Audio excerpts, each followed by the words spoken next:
नमस्कार शेतकरी बंधूंनो, मी Mohan Bhogekar, white gold trust Chhatrapati Sambhajinagar या शेतकरी सेवाभावी संस्थेचा प्रतिनिधी स्वागत करतो तुमचं आजच्या व्हिडिओमध्ये। तर मंडळी, काही दिवसापूर्वी आपण सुरू केलेल्या शेती निगडित जोडधंदे या शृंखलेअंतर्गत काही विषयांची निवड केली होती। तर त्यातीलच एक विषय म्हणजे लॉनची शेती।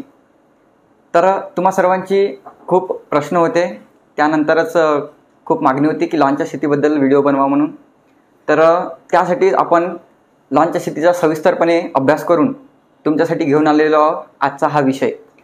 तर सुरुवातीला जाणून घेऊया आपण नेमकं लॉन म्हणजे काय। तर लॉन हे एक गवतवर्गीय पीक असून बागेला चांगले उत्तम आवरण प्रदान करते। याची दिवसेंदिवस वाढती मागणी पाहता याची आजकाल शेतीसुद्धा केली जाते। तर त्यासाठीच आपल्याला बघायचे आहे की लॉन शेती शास्त्रशुद्ध पद्धतीने आणि योग्यरित्या कशा पद्धतीने केल्या जाते। तर चला बघूया आजच्या व्हिडिओमध्ये की लॉनची शेती कशा पद्धतीने करतात। तर मित्रांनो, लॉनची शेती करता वेळेस आपल्याला काही ठळक मुद्द्यांचा विचार करावा लागेल, जसे की त्याला लागणारे जमीन, हवामान, त्यानंतर लॉनची जागा कशी निवडायची, त्याची पूर्व मशागत कशी करायची, भारतातील लोकप्रिय जाती कोणत्या आहेत, त्यानंतर त्यांचे संगोपन कसे करायचे, लागवड कशी करायची, काळजी देखभाल, त्यानंतर कीड व रोग व्यवस्थापन कसे करायचे, त्याची कापणी कशी करायची, आणि सर्वात महत्त्वाचा पैलू म्हणजे त्याची बाजारपेठ आणि लागवडीचं आर्थिक गणित याबद्दल आपण सविस्तर समजून घेतलं पाहिजे।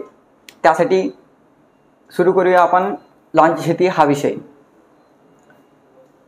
तर लॉन हे एक बागेचं मूलभूत वैशिष्ट्य आहे, ज्याला लँडस्केपचा हिरवा गालीचा म्हणून परिभाषित केले जाऊ शकते। आपण ज्याला हार्ट ऑफ द गार्डन सुद्धा म्हणतो।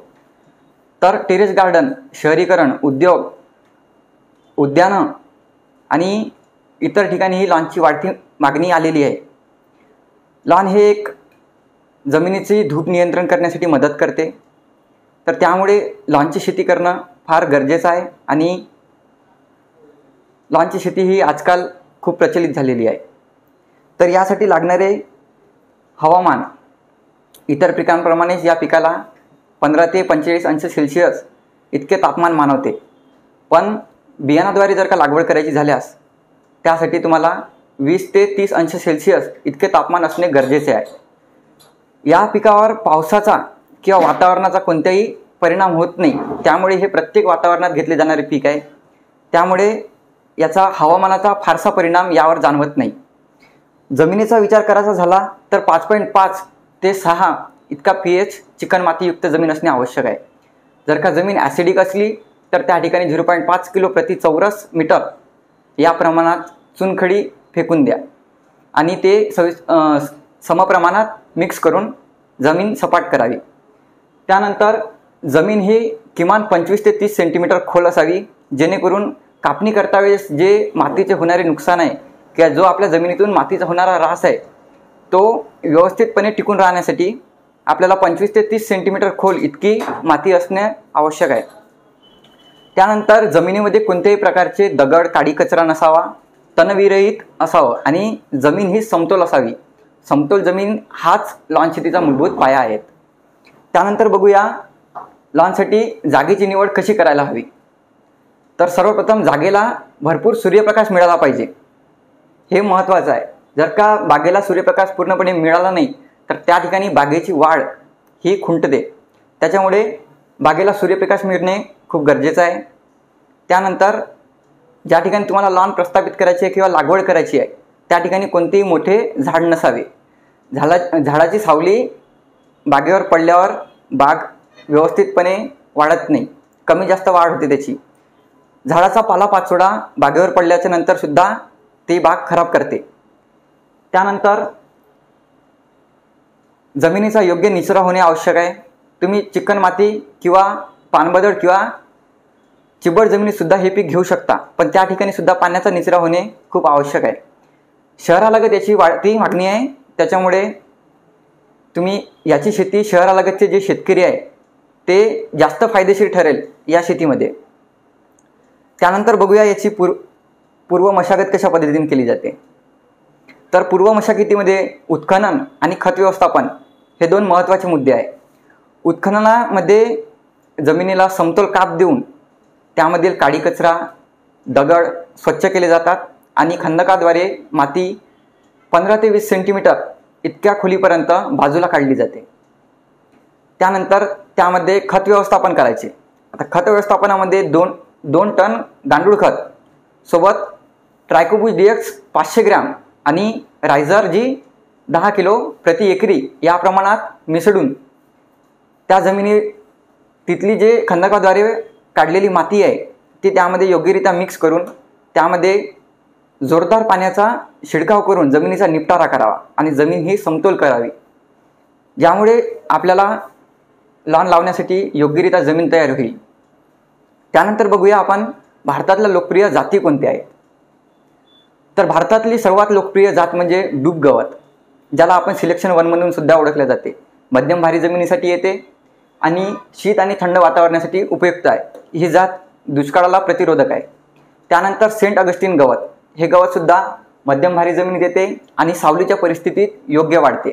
ज्या ठिकाणी वातावरण जास्त इन्क्रीज होत नाही त्या ठिकाणी ही जात उत्तमरित्या येऊ शकते. त्यानंतर मेक्सिकन घास किंवा डायमंड ग्रास, तर हे सुद्धा मध्यम भारी आणि क्षारयुक्त माती आणि खुल्या शीत ठिकाणासाठी उपयुक्त अशी जात आहे. ही जात कॉम्पॅक्ट असल्यामुळे याची मागणी आजकाल दिवसेंदिवस वाढत चाललेली आहे. दिसासाठी एकदम आकर्षित जात आहे. त्यानंतर निळे गवत मध्यम भारी जमिनीत येते. अमेरिकन ब्ल्यू ग्रास म्हणून ओळखले जाते आपल्या साईडला. तर ही आम्ल जमिनीत चांगली वाढ होते आणि याची वाढ ही उंच होते. त्यानंतर किकियो गवत मध्यम भारी जमिनीसाठी आम्ल जमिनीमध्ये योग्यरित्या वाढते आणि याची वाढ सुद्धा उंच होते. त्यानंतर जपान गवत, हे गवत गाळाची जमीन किंवा मध्यम भारी जमीन या दोन्ही जमिनीत येते. याची कॉम्पॅक्टनेस जास्त असल्यामुळे हे गाळाच्या जमिनीत सुद्धा घेता येते आपल्याला. याची मुळांची संख्या सुद्धा खूप जास्त आहे, त्यामुळे गाळाच्या जमिनीमध्ये हे योग्यरित्या वाढते. त्यानंतर शीत वातावरणात उपयुक्त आहे, पण याची वाढ जी आहे ते मंद होते इतर गवतापेक्षा. त्यानंतर मानिला गवत मध्यम जमिनीत येते आणि शीत वातावरणासाठी उपयुक्त आहे. कोरियन गवत हे सुद्धा मध्यम भारी जमिनीत येते आणि शीत वातावरणासाठी उपयुक्त आहे. त्यानंतर पॉस्पलम गवत मध्यम भारी जमीन आणि खुल्या आणि शीत वातावरणासाठी उपयुक्त ठरते. त्यानंतर बघूया याची लागवड कशा पद्धतीने केली जाते. तर मित्रांनो, याची लागवड 4 पद्धतीने करतात. पहिली बियाणाद्वारे, त्यानंतर डिबलिंग करून, त्यानंतर टर्फिंग करून आणि त्याच्यानंतर टर्फ प्लास्टरिंग करून. तर या 4ही पद्धती सविस्तरपणे आपण समजून घेऊया की कशा पद्धतीने याची लागवड केल्या जाते. तर याची लागवड पेरणीसाठी उपयुक्त असलेले जे बियाणं आहे, जे लोकप्रिय बियाणं आहे डूब गवत, तर ते एकरी 4 ते 6 किलो या प्रमाणात पूर्ण शेतामध्ये प्रस्थापित केल्या जाते. मातीमध्ये योग्य मिसळून त्याची जमीन रोलरिंगद्वारे सपाट करण्यात येते. त्यानंतर पाण्याचा योग्य छिडकाव करून 3 ते 5 आठवड्यात बियाणे अंकुरित होते आणि 4 ते 5 महिन्यात पहिले कटिंग सुरू होते. त्यानंतर प्रत्येक 3 ते 4 महिन्यांनी याच्या कापण्या चालू होते. त्यानंतर बघूया डिबलिंग करून. तर जे जुने टर्फ आहे किंवा जे जुने लॉन आहे त्याचे रोपे आणले जातात. त्याची रोपे 7 ते 10 सेंटीमीटर इतक्या अंतरावर झिगझॅग पद्धतीने लावले जाते. त्यानंतर हे गवत 7 ते 8 आठवड्यांच्या याच्यात पहिल्या कापणीसाठी योग्यरित्या वाढते. याची 12 बाय 12 सेंटीमीटरवर लागवड केल्यानंतर योग्य लान प्रस्थापित होते. त्यामुळे याची लागवड जी आहे ती 12 बाय 12वर जर केली तर तुम्हाला याच्यात कोणतीही अडचण जात नाही किंवा तुम्हाला याच्यात खाडे पडणे म्हणा किंवा एखाद्या ठिकाणी लॉन कमी उगवून येणे याचा सामना करावा लागत नाही. त्याच्यामुळे ही पद्धत सर्वाधिक वापरली जाते. त्यानंतर टर्फिंग करून. तर स्टेम आणि मुळांसह पेरणीसाठी 4 ते 6 सेंटीमीटर इतके लांब गवत आणले जाते. स्वच्छ ठिकाणांवरून गवत आणून ज्या ठिकाणी आपल्याला लॉन प्रस्थापित करायची आहे तिथली जागा योग्य पद्धतीने मशागत करून स्वच्छ करून त्या ठिकाणी हे लॉन प्रस्थापित केले जाते आणि त्याला थोडं सिंचन देऊन त्या ठिकाणी 15 दिवसात लॉन तयार होते आणि त्याची कापणीसुद्धा 3 ते 4 महिन्यात येते. त्यानंतर टर्फ प्लास्टरिंग हे बाहेरच्या देशांमध्ये जास्त वापरले जाते. भारतामध्ये योग्य माहिती नसल्यामुळे ही पद्धत वापरल्या जात नाही. याच्यामध्ये बागेतील माती, ताजे शेण आणि पाणी मिसळून पेस्ट तयार केली जाते. त्यानंतर जे आपल्याला गवत लावायचे आहे त्या गवताचे रायझोम्स किंवा स्टेम कापून त्या ठिकाणी मिक्स केले जाते आणि ते पूर्ण शेतामध्ये जेवढ्या जागेत आपल्याला लावायचे आहे तेवढ्या जागेमध्ये त्याची प्लास्टरिंग केल्या जाते.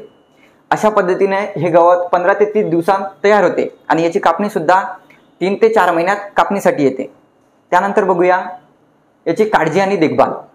तर काळजी आणि देखभाल करता वेळेस सर्वात महत्त्वाचा विषय म्हणजे त्याच्यात उगवून येणारे तण किंवा गवत. तर याची आपल्याला कशा पद्धतीने नियंत्रण करता येईल ते बघूया. तर सर्वप्रथम जाणून घ्या की हे सुद्धा एक गवतवर्गीय पीक आहे. त्याच्यामुळे याच्यात तणनाशकाचा वापर टाळलेला बरा किंवा करूच नये. याच्यामध्ये मोथा, नटग्रास, कांसा किंवा थॅचग्रास किंवा पाण्यातील गवत इत्यादी प्रकारचे गवत येतात. याचे सर्वोत्कृष्ट नियोजन म्हणजे खुरपणी करून तण काढणे. याच्यामध्ये जर का आपण तणनाशकाचा वापर केला तर त्याचा विपरीत परिणाम हा आपल्या लॉनवर दिसून येईल. त्यानंतर खाडे भरणी. नैसर्गिकरित्या झालेली मर किंवा एखाद्या ठिकाणी पाणी जास्त साचून राहिलं त्याच्यामुळे होणारे जे मर आहे ते भरून काढण्यासाठी आपल्याला खाडे भरून काढणे फार गरजेचे आहे. तर याच्यासाठी जे जुने टर्फ आहे किंवा जे जुने लॉन आहे त्याची पुनर्लागवड करून त्या ठिकाणी योग्य मशागत करून, आता जास्त जागेची मशागत केल्या जात नाही तर त्याच्यामुळे जेवढ्या जागेत आपल्याला लॉन प्रस्थापित करायचं आहे त्या ठिकाणी व्यवस्थित खड्डा करून त्याची मशागत करून त्या ठिकाणी जे जुने लॉन आहे ते लॉन पुनर्लागवड करून त्या ठिकाणी प्रस्थापित केले जाते आणि त्यानंतर या ठिकाणचे जे खाडे आहे ते योग्यरित्या भरले जाते. समतोल आणि एकनिष्ठ लॉन हेच लॉन बागेचे मूलभूत तत्व मानले जाते. त्यानंतर रोलिंग. लॉन उत्तम प्रकारे समतोल ठेवण्यासाठी आपल्याला रोलिंग करणे फार गरजेचे असते. खुरपणीच्या नंतर आपल्याला रोलिंग करावं लागते. जमिनीला एकसमान ठेवण्यासाठी आणि आपली कापणी योग्यरित्या होण्यासाठी लॉन हे एकसमान असणे फार गरजेचं आहे. त्याच्यामुळे जे आपण कापणारी शीट आहे किंवा जे आपण ज्या भागात आपल्याला लॉन कापायचे आहे तर त्या भागात योग्यरित्या कापले गेले पाहिजे. यासाठी आपल्याला लॉनला रोलरिंग करणे फार महत्त्वाचे आहे. त्यानंतर छाटणी. काही भागात लॉनची वाढ खूप जास्त होते. ज्या ठिकाणी जास्त जमीन उपजाऊ असेल किंवा जास्त सुपीक जमीन असेल त्या ठिकाणी लॉन जास्त वाढून येते, पण काही ठिकाणी होते की लॉन जास्त वाढत नाही. तर लॉन एकसमान ठेवण्यासाठी, समतोल ठेवण्यासाठी आपल्याला त्याची छाटणी करणे सुद्धा गरजेचं आहे. त्यानंतर खत व्यवस्थापन. तर खत व्यवस्थापनामध्ये सांगायचं झालं म्हणजे लॉन ज्यावेळेस आपण नवीन लागवड करतो त्यावेळेस त्याला कोणत्याही प्रकारचे खत द्यायची आवश्यकता राहत नाही. पण त्याच्या 20 दिवसानंतर 20-20-0-13 एक बॅग किंवा 10-26-26 2 बॅग हे फेकून त्यानंतर सिंचन करावे.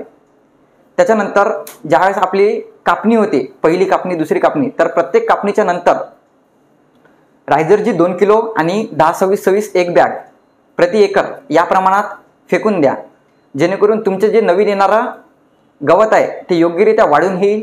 त्याच्यानंतर रायझरजीमध्ये ह्युमिक असल्यामुळे त्यांच्या मुळाची संख्यासुद्धा जास्त वाढेल आणि त्याचा अन्नद्रव्य अपटेक करायचं जे प्रमाण आहे ते सुद्धा वाढून येईल. आता या खतांचा वापर जर का सांगायचा झाला तर तुमच्या जमिनीची गुणवत्ता याच्यावर सर्व निर्भर करते. तर तुमची जर का जास्त सुपीक जमीन असेल तर त्या ठिकाणी या खतांचा वापर हा कमी होईल, कारण गवत हे एक असं पीक आहे ज्याला खतांचा फारशी गरज पडत नाही. तर त्याच्यामुळे खतांचा वापर हा तुमच्या जमिनीची गुणवत्ता तपासूनच करा. त्यानंतर सिंचन. बघा, सिंचन हा एक महत्त्वाचा घटक आहे. कोणती पण शेती करतो म्हणलं तरी बिना पाण्याची शेती होत नाही आणि या पिकासाठी आपल्याला लवकर कापणीस यावे आणि योग्यरित्या वाढून यावे यासाठी सिंचन करणं फार गरजेचं आहे. तर पावसाळ्यामध्ये या पिकाला सिंचन करणे गरजेचं नाही, कारण पावसाळ्यामध्ये जेवढं पाणी पाहिजे किंवा जेवढा ओलावा पाहिजे तेवढा नैसर्गिकरित्या मिळून जातो. पण उन्हाळ्यामध्ये 3 ते 5 दिवसाच्या अंतराने आणि हिवाळ्यामध्ये 12 ते 15 दिवसाच्या अंतराने याला पाणी देणं गरजेचं आहे. त्यानंतर कीड व रोग. बघा, याच्यामध्ये बाहेरील किडीचा फारसा परिणाम होत नाही, पण ज्या जमिनीतल्या उपद्रवी किडी आहे यांचा फार परिणाम होतो. तर यामध्ये प्रामुख्याने हुमणी अळी, मुंग्या, उधळी या प्रकारच्या किडी येतात. तर यांचे नियंत्रण करायचे झाल्यास पांडा सुपर 5 मिली अधिक रियान्स 3 मिली याची तुम्ही आळवणी करा. ज्या ठिकाणी ज्या ठिकाणी कीड आलेली आहे तुम्ही त्या ठिकाणी याचा वापर करू शकता. त्यानंतरच खतांसोबत किंवा पेरणीपूर्वी खतांबरोबर किंवा गांडूळ खतामध्ये मिक्स करून किस्ता GR 5 किलो एकरी फेकून द्या, जेणेकरून तुमची हे जे कीड आहे यायच्या अगोदरच याचा कंट्रोल होईल. त्यानंतर याच्यामध्ये येणारे रोग, तर याच्यामध्ये तपकिरी पॅच आणि लीफ स्पॉट हे प्रामुख्याने येतात. हवामानातली होणारी जे घट आहे त्यामुळे हे दोन्ही रोग उद्भवतात. त्यानंतर जर का एखाद्या ठिकाणी पाणी जास्त साचून राहिले त्या ठिकाणी सुद्धा हा रोग येतो. तर तपकिरी पॅचसाठी सल्फा बूस्ट 1 ग्रॅम प्रति लिटर या प्रमाणात फवारणी करा. त्यानंतर लीफ स्पॉट हा जो रोग आहे हा हवामानातील होणारे जे बदल आहे, हवामानातली होणारी जे घट आहे याला जास्त थंड वातावरण मानवत नाही. जर का 15 डिग्री सेल्सिअसपेक्षा कमी तापमान झाले तर हा रोग प्रामुख्याने दिसून येतो. तर याच्यासाठी विसल किंवा सुकई 2 ग्रॅम प्रति लिटर या प्रमाणात फवारणी केल्यास या रोगाचे सुद्धा बंदोबस्त होते. त्यानंतर बघूया आपण कापणी कशा पद्धतीने केली जाते. तर याची कापणी पारंपरिक आणि आधुनिक 2 पद्धतीने करतात. तर पारंपरिक कापणीमध्ये सांगायचं झालं तर खोऱ्याच्या सहाय्याने किंवा फावड्याच्या सहाय्याने याची कापणी करतात. आणि आधुनिक पद्धतीमध्ये मशीनद्वारे कापणी केली जाते, ज्याच्यामध्ये एक ब्लेड जमिनीच्या खालच्या भागाने त्याची व्यवस्थितरित्या जेवढी आपल्याला साईज पाहिजे त्या साईजनं कापणी होते आणि जे दुसरे 2 ब्लेड आहे ते व्यवस्थित त्याला आकार देण्यासाठी की तुम्हाला किती आकारात ते पाहिजे आहे त्यानुसार त्याच्या शीटची कापणी करतात. त्यानंतर याची कापणी 1x1च्या शीटमध्ये सुद्धा होतात किंवा 1x2च्या शीटमध्ये सुद्धा होतात. त्यानंतर जर का तुमच्याकडे मजुराची संख्या जास्त असेल किंवा मजुरांना जर का उचलण्यासाठी योग्य होत असेल तर 1x6 फूट याच्यात सुद्धा याची कापणी केल्या जातात. पण याची कापणीचे जे शीट आहे याचं ठराविक अंतर याच्यासाठी सांगितलं नाही जात की प्रत्येकाची मागणी जी आहे ते वेगवेगळ्या प्रकारात असते. कोणाला 1x1च्या चौरसमध्ये पाहिजे, कोणाला 1x2च्या आयतकृतीमध्ये पाहिजे. तर या पद्धतीने याची कापणी केली जातात. त्यानंतर बघू शकता तुम्ही हे कापणी केलेलं क्षेत्र आहे आणि हे कापणीच्या नंतर 1 महिन्यात उगवलेलं गवत आहे. तर याच्यातील फरक बघू शकता तुम्ही. त्यानंतर याची कापणी पारंपरिकरित्या या पद्धतीने होते. ज्या शेतावर आपण पाहणी करण्याकरिता गेलो होतो, जे आपले उत्कृष्ट शेतकरी आहे त्यांच्या शेतातील हा व्हिडिओ आहे. त्यानंतर बघूया याचे कापणी यंत्र. याची कापणी खोऱ्याच्या किंवा फावड्याच्या सहाय्याने केली जाते, ज्यामध्ये पारंपरिक पद्धतीने मजुराच्या सहाय्याने कापणी केली जाते. आणि याचे क्षेत्र जे आहे ते ठराविक क्षेत्र नाही, तुमचे मजूर जेवढी क्षमता तुमच्या मजुराची असेल तेवढं जास्त क्षेत्र याच्यातून कापणी होईल. पण जर का तुमच्या मजुराची क्षमता कमी असली तर तेवढं कमी क्षेत्र कापणी होईल. त्यानंतर हात कापणी यंत्र हे 1.5 ते 2 लाखापर्यंत तुम्हाला मिळून जाते. चालवण्यासाठी एक मजुराची आवश्यकता असते आणि 1350 ते 1800 स्क्वेअर फूट प्रति तासाला हे कापू शकते.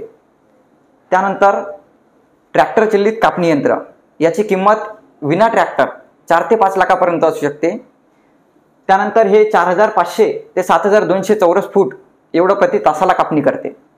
लॉन मूवर याला छाटणी यंत्र सुद्धा म्हणले जाते. तर याची किंमत 7000 ते 20000 तुम्हाला सहजरित्या मिळते. त्यानंतर हे पूर्णपणे मजुरांच्या क्षमतेवर अवलंबून आहे, त्याच्यामुळे तुमचं मजूर कसं काम करते आणि किती काम करते याच्यावर याची छाटणी डिपेंड आहे. त्यानंतर याच्यात विचार केला सरासरी तर 750 ते 1000 चौरस फूट इतकी कापणी प्रति तासाला होऊ शकते. त्यानंतर समजून घेऊया याचं आर्थिक गणित. लॉन लागवडीसाठी आर्थिक गणित काय आहे हे अगोदर समजून घेऊया आपण. तर लॉन प्रस्थापित करायचं झालं तर तुम्हाला प्रति शीट किंमत 4 ते 10 रुपये त्या गवताच्या जातीनुसार येते. याच्यामध्ये खत आणि लागवड हा दोन्ही खर्च ॲड केलेला आहे. तर तुम्हाला प्रति शीट लागवड करासाठी 4 ते 10 रुपये इतका खर्च येऊ शकते. एका एकरात 43,560 स्क्वेअर फूट जागा असते. त्या ठिकाणी आपण लागवड खर्च काढलेला आहे 4 ते 10 रुपये चौरस फूटच्या हिशोबानं. जर तुम्ही जे गवत आणता, तुम्ही जे जात आणता त्या जातीनुसार त्याची किंमत ही वेगवेगळी आहे. तर सर्वात कमी किमतीची जात 4 रुपयाने आणि सर्वात जास्त किमतीची जात 10 रुपयाने जरी पकडली आपण तरी तुम्हाला 1,74,000 ते 4,35,000 इतका तुम्हाला लागवडीसाठी खर्च येऊ शकतो प्रति एकरी. मजूर आणि कापणी खर्च 30,000 रुपये ते 1,00,000 रुपये. तुमचे जे कापणी करता 3-4 महिन्यानंतर त्याचा प्रत्येक कापणीसाठी 30,000 ते 1,00,000 तुमचा मजूर खर्च येतो, ज्यामध्ये 4 महिन्याच्या अंतराने प्रत्येक कापण्या होतात. ठीक, तर ह्या वर्षभरात 3 कापण्या होतात, त्याचा 90,000 ते 3,00,000 कापणी खर्च येतो. आणि त्याचं उत्पादन जे आहे ते 5,22,000 ते 13,06,000 इतकं तुम्हाला वर्षाला त्याच्यातून उत्पन्न मिळते. तर हे झालं याचं उत्पन्न आणि खर्च. तर याच्यातून तुम्हाला शिल्लक नफा किती उरेल याच्याबद्दल सुद्धा जाणून घेऊ. तर तुमचा शिल्लक नफा सांगायचं झालं तर याच्यातून लागवड खर्च आणि तुमचा कापणी खर्च हा बाजूला जरी काढून ठेवला तरी वर्षाला 2,58,000 ते 48,000, कमीत कमी 48,000 ते जास्तीत जास्त 2,58,000 जे 4 रुपये किमतीची शीट आहे त्या शीटचं उत्पादन निघू शकते. त्यानंतर जे 10 रुपयाला शीट आहे त्या शीटचं लागवड खर्च, उत्पादनातून लागवड खर्च कापणी खर्च जरी काढला तरी 7,81,200 ते 5,71,200 इतकं तुम्हाला शिल्लक उत्पादन मिळू शकते. त्यानंतर पहिल्या वर्षीचा कापणी यंत्राचा जर खर्च वगळला तर 2 लाख ते 5 लाख इतकं शिल्लक उत्पादन मिळू शकते. त्यातून जर का तुमची जमीन भाडे स्वरूपातली असेल तर कमीत कमी 1.5 ते 4 लाखापर्यंत पहिल्या वर्षी तुम्हाला शिल्लक नफा मिळते. पण पुढच्या वर्षी याचा लागवड खर्च येत नाही, त्याच्यामुळे तुमच्या उत्पन्नामध्ये याचा फार बदल दिसतो. तर त्याच्या पुढच्या वर्षी वार्षिक उत्पन्न 4 ते 10 लाख इतके येऊ शकते प्रति एकरी. त्यानंतर बघूया लॉन शेतीचे फायदे काय आहे. तर याची एकदा लागवड केल्यानंतर पुनर्लागवड करण्यासाठी खर्च येत नाही. सर्वात मोठा फायदा इथंच आहे. आपण जे बियाणं लावतो किंवा जे लागवड करतो त्याच्यामध्ये जे जास्त खर्च होते आपला तो खर्च या ठिकाणी सर्वात कमी होतो, म्हणजे लागवडचा खर्च पुन्हा येत नाही. त्यानंतर माती सुधारण्यास आणि तापमान कमी करण्यास मदत होते. कमी देखरेख, कीटकनाशकाच्या खर्चात बचत आणि इतर पिकापेक्षा अधिक नफा. बघा याच्यामध्ये देखभाल फारशी करावी लागत नाही आणि जास्त रोग किंवा जास्त किडी येत नाही, त्याच्यामुळे याच्या कीटकनाशकाच्या खर्चात सुद्धा बचत होते. त्यानंतर अधिक पिकापेक्षा म्हणजे जे बाकीचे इतर पिकं आहे त्यांच्यापेक्षा जास्त नफा होते. त्यानंतर वातावरणाचा याच्यावर कुठलाही परिणाम होत नाही. बघा वातावरणाचा परिणाम याच्यावर कुठलाही होत नाही, त्याच्यामुळे हे पीक घेणं फार फायदेशीर पडते. त्यानंतर चिबड किंवा पानबदळ जमिनीत सुद्धा आपण हे पीक घेऊ शकतो, त्याच्यामुळे याची लागवड जे आहे ते मध्यम भारी चिबड पानबसळ जमीन जरी असली तरी या सर्व जमिनीमध्ये होते. हा सर्वात मोठा फायदा आहे त्याचा. याचे तोटे सांगायचे झाले म्हणजे याला शाश्वत बाजारपेठ कुठेही अवेलेबल नाही. तुम्हाला खुली बाजारपेठ जर का उपलब्धता सांगायचं झालं तर याला खुली बाजारपेठ कुठेही उपलब्ध नाही, त्याच्यामुळे बाजारपेठ हा खूप मोठा तोटा आहे याच्यातला. त्यानंतर बहुवार्षिक पीक असल्यामुळे जर का तुम्हाला कदाचित तुमचं लॉन विक्री झालं नाही किंवा विकल्या नाही गेलं, तुम्हाला नुकसान झालं तर तुम्हाला दुसरं पीक प्रस्थापित करण्यासाठी त्याला मशागतीचा खर्च फार येतो, त्याच्यामुळे याला मोठी अडचण येते. त्यानंतर सुरुवातीस लागवड खर्च जास्त येतो. बघा याची शेती जर का सुरू करतो म्हणलं तर तुम्हाला लागवडीसाठी खर्च खूप जास्त येतो. याची ठराविक मागणी आहे, त्यामुळे विक्री जर का झाली नाही तुमची तर तुमचं फार मोठं नुकसान होऊ शकते. आणि मातीचा होणारा ऱ्हास, आपण ज्यावेळेस प्रत्येक कापणी काढतो त्यानंतर जे थोडी थोडी माती आपल्या शेतातून जाते त्याचं खूप मोठं नुकसान होते. या ठिकाणी आपल्या जमिनीतली माती थोडीफार प्रत्येक कापणीच्या वेळेस बाहेर जाते. त्यानंतर याची बाजारपेठ बघूया. तर याची कुठेही शाश्वत बाजारपेठ नाही, त्याच्यामुळे आपल्या शेतकऱ्यांना त्याची विक्री स्वतःच करावी लागते. जर का तुमची शेती कमी स्वरूपात असेल तर तुम्ही जे जवळचे मोठे मोठे व्यापारी आहे तुम्ही त्यांच्याशी संपर्क साधून विक्री करू शकता, किंवा बाजारात फारशा अशा ऑनलाईन वेबसाईट्स आहे ज्याच्या माध्यमातून सुद्धा तुम्ही तुमची विक्री करू शकता, तुमच्या लॉनची विक्री करू शकता. त्यानंतर शहराला लॉनची मोठी मागणी आहे, त्याच्यामुळे तुम्ही शहरामध्ये तुमचं स्वतंत्र दुकान लावून त्या ठिकाणी सुद्धा तुमच्या लॉनची मार्केटिंग आणि विक्री करू शकता.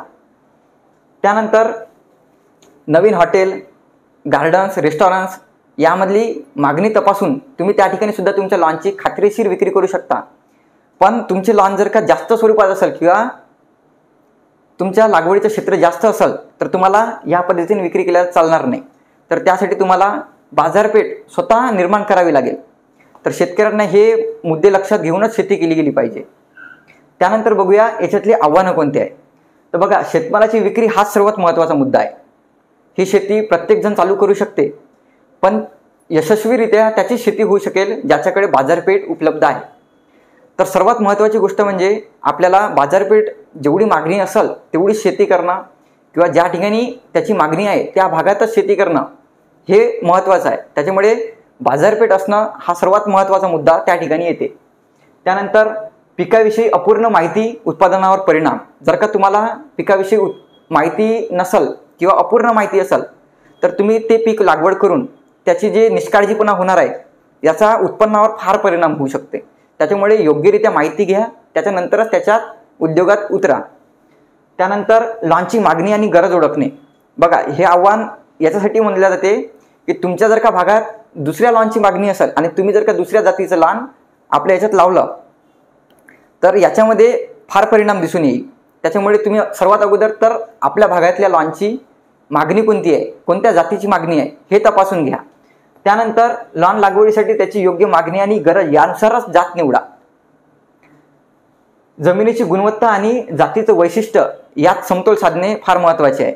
बघा, तुमची जमीन कोणत्या प्रकारची आहे, त्यामध्ये कोणत्या प्रकारचं गवत योग्यरित्या आणि चांगल्या पद्धतीने येऊ शकते हे सुद्धा जाणून घेणं फार महत्त्वाचं आहे. त्यानंतर कापणीनुसार पिकाची निगा राखणे. बघा, आता याची लागवड जर का पुनर्लागवड केल्या जात नाही हे मी सांगितलं आहे, तर याच्यासाठी तुम्ही कापणी केल्यानंतर त्याचे व्यवस्थित संगोपन करणं हे फार महत्त्वाची गोष्ट आहे. जर का त्या ठिकाणी आपण संगोपन केलं नाही तर समोरचं जे पीक आहे, जे आपली दुसरी जे कापणी आहे ते कापणी येण्यासाठी व्यवस्थितरित्या लॉन उगवून येणार नाही. त्याच्यामुळे कापणीनंतरची निगा राखणं सुद्धा फार महत्त्वाची गोष्ट आहे. त्यानंतर याच्या जोखिमा कोणत्या आहेत ते लक्षात घेऊ आपण. ज्या भागात तुम्ही लॉनची शेती करत आहेत त्या भागात बाजारपेठेची उपलब्धता, त्या जातीची मागणी किंवा त्या गवताची मागणी आहे की नाही हे तपासणं फार गरजेचं आहे. जर का त्या भागात मागणी नसली तर तुमचं या ठिकाणी नुकसान होऊ शकते. त्यानंतर शेतमालाची उत्पादन क्षमता आणि मागणी यातील फरक. बघा, तुम्ही जर का मोठ्या प्रमाणात शेती करत असाल आणि त्या भागात जर का मागणी फार कमी असेल तर तुम्हाला त्याचं सुद्धा नुकसान होऊ शकते. आणि जर का मागणी खूप जास्त असली आणि तुमचं जर का क्षेत्र फार कमी असलं तर तुम्ही ते वाढवू पण शकता. पण जर का तुम्ही अगोदरच जास्त क्षेत्र लावलं आणि त्या ठिकाणी मागणी जी आहे अत्यंत कमी असली तर तुम्हाला याच्यातील फरक ओळखून घेणं फार गरजेचं आहे. ही सर्वात मोठी जोखीम आहे. त्यानंतर बाजारातील गरज आणि तुम्ही निवडलेल्या जातीतील फरक. बघा, बाजारात जर का दुसऱ्या जातीची मागणी असली आणि तुम्ही दुसरी जात लावली तर याच्यातलं जे फरक आहे, तुम्हाला अगोदर बाजारात कोणती जात आपल्याला जास्त फायदा देऊ शकते किंवा कोणत्या जातीची मागणी जास्त आहे हे अगोदर अभ्यास करणं फार गरजेचं आहे. त्यानंतर देखरेखीत जबाबदारपणा किंवा मजुरांचे अनियंत्रण आणि कामावरची बेजबाबदारी. बघा, तुम्ही जर का लॉन लागवड करून दिली त्यानंतर त्या बागेला कधी येऊन पाहिलं नाही किंवा त्याच्यावरची तुमची देखरेख कमी असली तर याचं सुद्धा फार नुकसान होते. आणि तुम्ही जे शेतमजूर लावतात त्यांना योग्य माहिती देऊन त्यांना योग्य काळजी घेणं सांगून आणि त्यांची कामावरची बेजबाबदारी जे होते ते योग्यरित्या लक्षात घेऊन त्यांना तसे मार्गदर्शन करून तुम्ही त्याची शेती केली पाहिजे. जर का मजुरांची बेजबाबदारी झाली तर त्या ठिकाणी तुमच्या लॉनचे सुद्धा नुकसान होऊ शकते. त्यानंतर हे आपले शेतकरी आहे ज्यांच्या शेतावर आपण व्हिजिट द्यायला गेलो होतो. नागपूर येथील शेतकरी आहे, फार उत्तम अशी शेती करतात. तर त्यांनी 25 एकर लॉन हा या लॉकडाऊनच्या नंतरपासून डेव्हलप केलेला आहे आणि त्यांची विक्रीसुद्धा करतात. यांची विक्री महाराष्ट्र, छत्तीसगड, त्यानंतर तमिळनाडू या 3 राज्यात फार मोठ्या प्रमाणात केली जाते. तर तुम्हाला जर का लॉन प्रस्थापित करायचे असेल किंवा लॉनविषयी काही समस्या आहे किंवा काही प्रश्न असले तुमचे की त्यांच्याकडून जाणून घ्यायचे असेल तर तुम्ही त्यांना कॉल करून विचारू शकता. किंवा तुम्हाला या शेतीबद्दल काही समजलं नाही किंवा तुम्हाला जर का अधिक माहिती पाहिजे असली तर तुम्ही मला कॉल करा, तुम्हाला पूर्ण प्रश्नांची उत्तरं दिले जाईल. त्यानंतर आपला टोल फ्री नंबर आहे 88 88 16 78 88. तुम्हाला शेतीविषयक जर का काही प्रश्न असले, काही समस्या असली तर तुम्ही यावर कॉल करून सुद्धा विचारू शकता. धन्यवाद.